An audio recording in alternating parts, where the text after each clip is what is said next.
Bagong gawang bahay lamang ngayong taong 2026. Updated price pa to. Napakaganda po nito guys, 3 kwarto at 2 CR. Full finish po ito. So ito po ang materyales. Unahin na natin para talakayin natin at ito ilista nyo. So guys, ayon sa foreman, yung mga hollow blocks pong ginamit dito ay number 5 at number 4.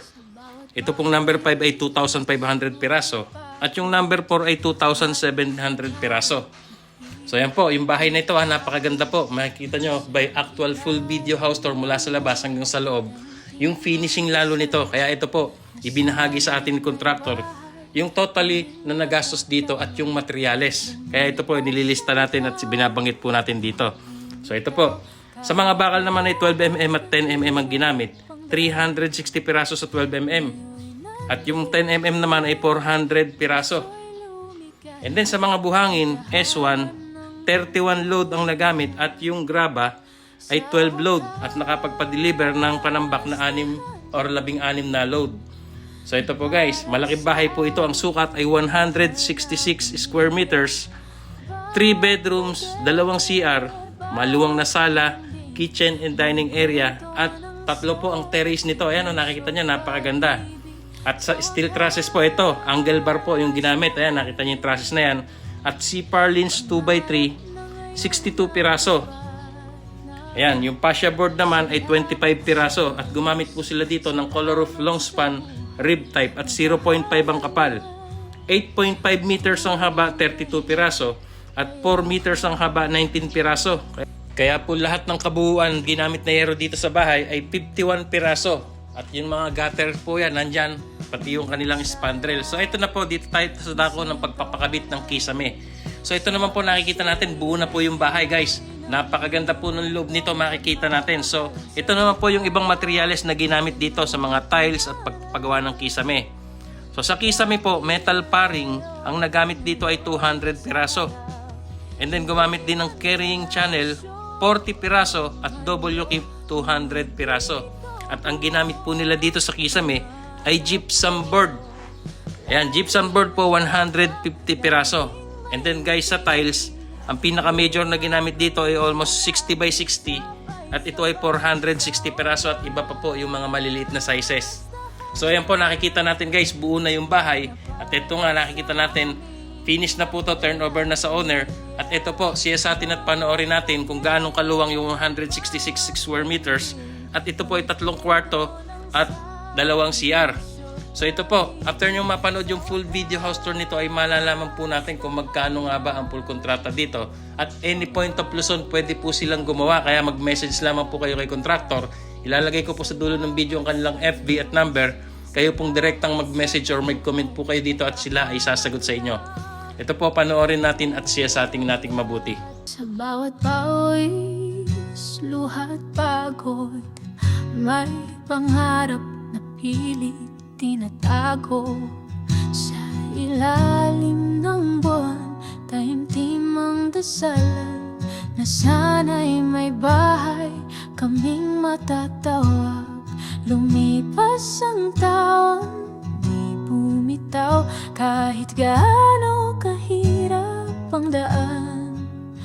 Ngayon'y nandito na, puso'y lumigaya, may tahanan ng uwian. Sa wakas, tahanan na para sa aming mahal na pamilya. Bawat pader, bawat dingding, may kwento ng sakripisyo at pag-ibig.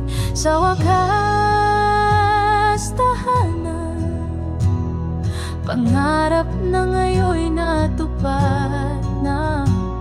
Salamat sa Diyos, salamat sa buhay, may tahanan na tunay at payapa.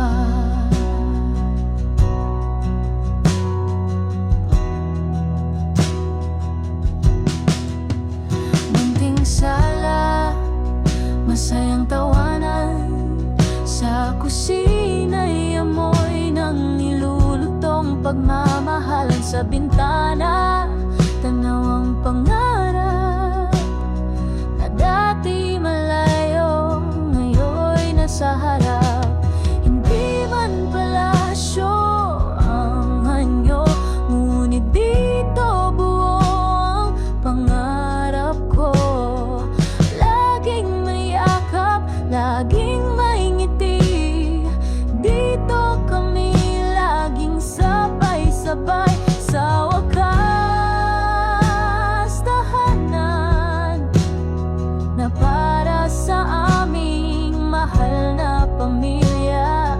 Bawat pader, bawat dingding, may kwento ng sakripisyo at pag-ibig.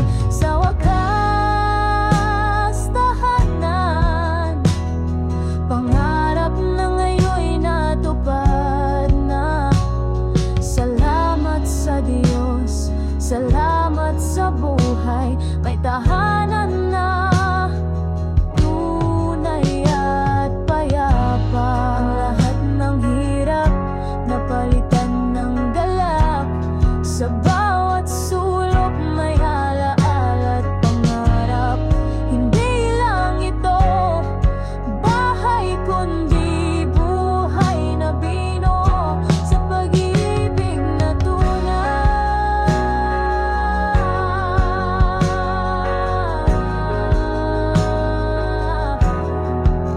Sa wakas,